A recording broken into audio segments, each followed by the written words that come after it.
Lalu seperti apa karakter generasi millennials? Bagaimana pula manajemen karir dan juga pengelolaan finansial generasi millennials? Generasi ekonomi saya akan ulas lebih lengkap untuk Anda. Ini menarik untuk Anda, baik yang saat ini sebagai pekerja ataupun Anda memiliki perusahaan. Data ini menarik untuk Anda memahami apa sesungguhnya yang diinginkan oleh karyawan Anda. Karena data ini adalah data yang lakukan survei, baik itu oleh LinkedIn, kemudian juga oleh Goldman Sachs, kemudian juga oleh beberapa lembaga survei lainnya untuk mengetahui apa yang sedang terjadi. Bagaimana peta pekerja secara global di dunia yang mayoritas memang lebih dari 50% saat ini dipenuhi oleh mereka. Siapa mereka? Sebelum saya membahas siapa mereka yang mendominasi 50% dari pekerja, saya bahas terlebih dahulu dari pembagian generasi karyawan global. Survei membuktikan ada 3 generasi yang saat ini. Yang pertama adalah baby boomers. Baby boomers sendiri merupakan mereka yang lahir sekitar tahun 1946 hingga 1964. Sudah sangat senior ya.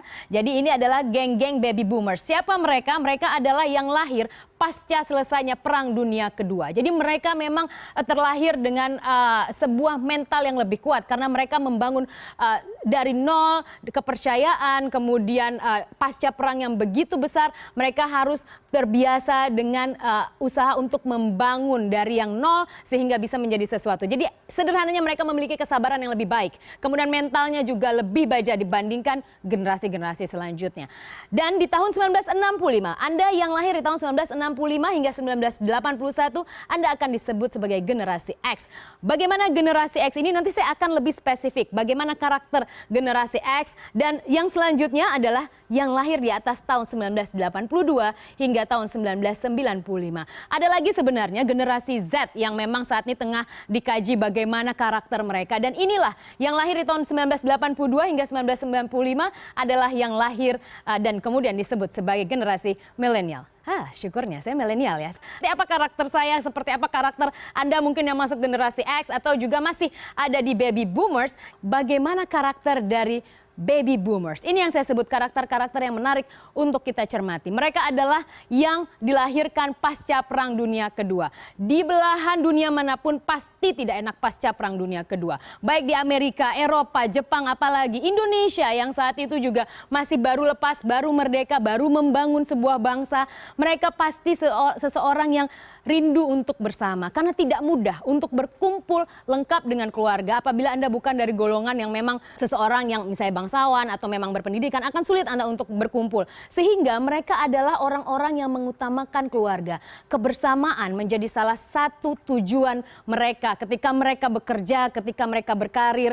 Jadi mereka itu bekerja untuk keluarga. Mereka bekerja untuk membeli rumah, untuk membeli kendaraan, dan mereka sangat menghargai waktu-waktu berkumpul dengan keluarga, dinner bersama setelah bekerja. Jadi hal-hal seperti itu yang sangat mereka hargai karena mereka tahu sulitnya kebersamaan ketika dunia goyang dengan perang dunia. Selanjutnya mereka lebih menghargai perbedaan. Jadi mereka lebih seperti sebuah kelompok yang merasa bersama-sama kita bangkit di dunia ini pasca Perang Dunia Kedua yang sangat tidak mengenakan dan sulit untuk berkumpul dengan keluarga. Jadi ini adalah karakter baby boomers. Mungkin ada kakek, nenek, atau juga mungkin ada orang tua Anda yang masih masuk di generasi baby boomers, maka Anda sudah mudah memetakan apa yang mereka inginkan sesungguhnya. Maka jangan heran kalau ada kakek, nenek, atau orang tua Anda yang menghubungi Anda ketika weekend dan mengajak berkumpul bersama. Bagi mereka, keluarga adalah segalanya.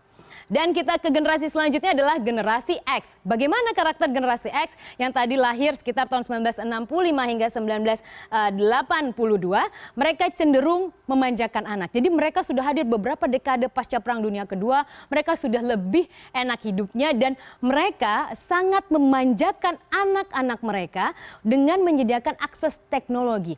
Akses apapun diberi. Ketika mulai tahu, kemudian perusahaan-perusahaan teknologi pada awal 90-an sudah mulai ada, kemudian akses internet sudah mulai semakin masif masuk ke dunia. Mereka memberikan akses teknologi dan mereka sangat memanjakan anak mereka. Silahkan ketika anak mereka menginginkan laptop, ketika anak mereka menginginkan smartphone, mereka sangat-sangat memanjakan anak mereka dan mereka para pekerja yang masuk ke generasi X, mereka biasanya memiliki kebiasaan ini. Ini menjadi kata kunci 2 kali dalam 10 tahun. Jadi mereka memberikan waktu ataupun kesempatan untuk sebuah perusahaan selama 5 tahun. Apakah dalam perusahaan tersebut dia memiliki promosi yang lebih baik, gaji yang lebih baik, kesejahteraan, fasilitas yang lebih baik, dia akan menunggu waktu 5 tahun. 5 tahun tidak ada, dia ciao. Dia akan pilih perusahaan lain karena bagi dia terlalu lama menunggu 5 tahun. Selanjutnya dia akan masuk ke sebuah pekerjaan yang memberikan tawaran yang lebih memang menjanjikan, kemudian kesejahteraan juga lebih baik.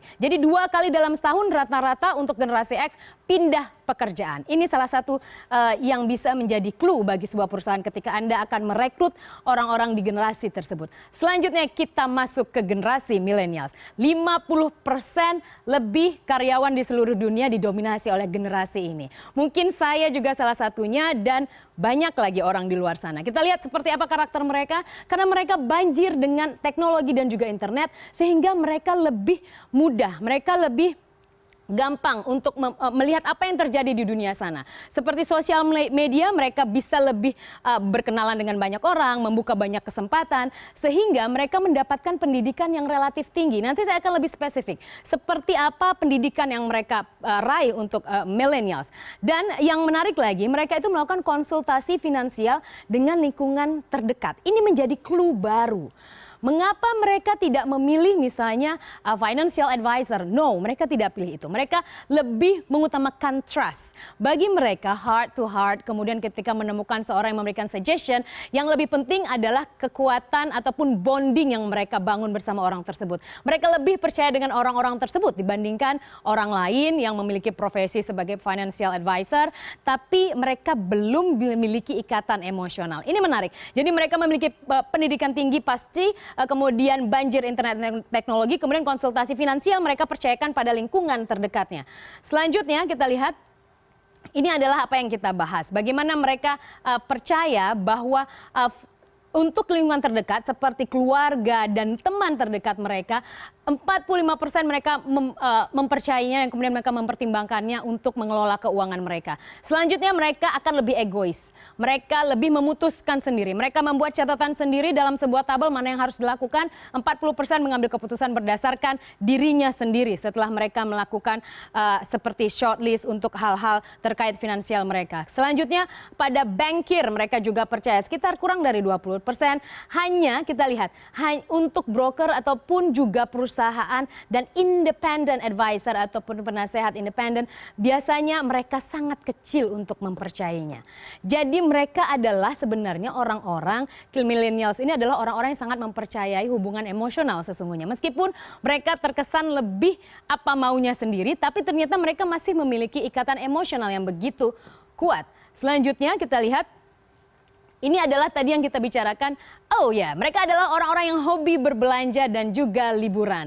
Jadi perusahaan-perusahaan bila Anda ingin meng-hire seorang millennials, Anda tampaknya ini menarik. Anda mungkin bisa mempertimbangkan liburan sebagai salah satu tawaran ketika akan merekrut mereka. Karena mereka adalah orang-orang yang ingin bebas. Mereka suka belanja, konsumtif, kemudian mereka juga doyan juga liburan. Dan ada yang menarik, dengan belanja mereka, tapi 38% mereka itu dikelilingi utang yang berasal dari kartu kredit. Jadi mereka cenderung tidak terlalu mempertimbangkan finansial ataupun pengelolaan finansial mereka. Karena mungkin mereka hidup di zaman tidak ada perang, kemudian mereka hidup begitu lahir, mereka sudah ada teknologi yang mengelilingi mereka, dan mereka tidak perlu cari uang susah-susah karena orang tua sudah bekerja keras untuk memanjakan mereka, sehingga mereka tidak perlu memikirkan apa yang harus mereka lakukan. Apakah mereka harus saving atau invest, mereka tidak begitu tahu hal tersebut. Dan yang terakhir adalah yang paling menarik, bahwa mereka kaum millennials ini bisa berpindah kerja 4 kali dalam 10 tahun. Artinya di sebuah perusahaan mereka hanya akan tahan rata-rata 2,5 tahun saja. Bagi perusahaan yang memiliki pekerja dari millennials, perhatikan ini menarik. Bagaimana 2,5 tahun Anda hanya akan memiliki umur seorang milenial sebagai pekerja hanya 2,5 tahun. Terkecuali kaum millennials ini unik. Mereka memiliki sebuah kemampuan adaptasi sebenarnya baik, tapi mereka tidak pintar untuk mengimplementasikan hal tersebut. Mereka mau bekerja sama dengan baik itu generasi baby boomer sebagai atasan mereka atau generasi X, asal mereka mendapatkan mutual respect. Jadi mereka ingin tetap dihargai. Walaupun orang senior-senior mengatakan, kan hanya anak kecil, mereka tahu apa, pengalaman tidak ada. Mereka tidak suka hal seperti itu. Karena bagi mereka tinggal klik di Google misalnya untuk mengetahui satu hal yang satu orang pun di dunia ini mungkin belum tahu. Mereka hanya tinggal klik, mereka buat keyword, dan segera mereka bisa mengetahui dan menguasai apa yang diketahui oleh orang-orang berpengalaman.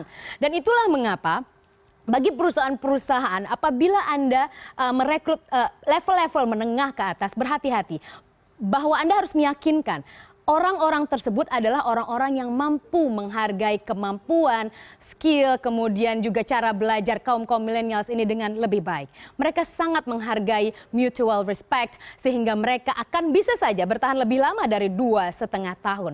Mereka tidak terlalu suka dengan sebuah yang tipikal yang terlalu bossy, kemudian logisnya juga tidak dapat. Mereka mencintai sebuah pengalaman ataupun juga keterangan yang logis. Jadi mereka tidak suka sesuatu yang dilarang, tapi mereka tidak mendapatkan logikanya di mana.